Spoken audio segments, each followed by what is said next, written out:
আজকে সকালে ঘুম থেকে উঠতে দেরি হয়ে গেছে, তাই কোনো মতে উঠে ওর বাবার টিফিনটা বানিয়ে দিয়েছি। ওর বাবা তা নিয়ে কাজে চলে গেছে, কিন্তু ছেলের জন্য সেরকম কিছু টিফিন বানাতে পারিনি, তাই সকালে আজকে ওকে কেনা স্যারেলাক্সই খাইয়ে দিচ্ছি। আর তোমরা যারা অনেকেই বলো না যে টিভি ছাড়া বাচ্চাকে খাওয়াতে, দেখো আজকে টিভিটা চালাইনি, তাই ওকে খাওয়াতে গিয়ে আমার কালঘাম ছুটছে।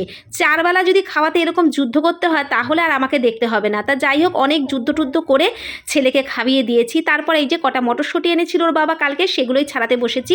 আর আমার সাথে দেখো দোতা মহারাজ আমাকে সাহায্য করছে, আমি তো ছাড়াচ্ছি না, ও ছাড়াচ্ছে গো। এই দেখো কত কাজ করছে।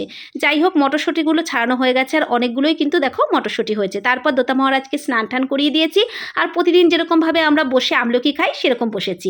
আর সন্ধ্যার সময় একটুখানি বেরাচ্ছি, তাই কাকের বাসাটাকে ঠিকঠাক করে প্রতিদিনের যে হেয়ার স্টাইল সেটাই করে নিয়েছি। আর উনি দেখো বসে বসে পা দোলাচ্ছে। তারপর বেরিয়েছিলাম, দেখো ওর বাবা চপ নিয়ে এসছে, ওর বাবা লঙ্কার চপ এনেছে, আর আমার জন্য এনেছে ভেজিটেবল। আমার ভেজিটেবল চপ খেতে ভালো লাগে, তবে আজকের চপটা ভালো ছিল না। আর লঙ্কার চপটা খেয়ে দেখলাম সত্যি দারুণ, এই প্রথম খেলাম।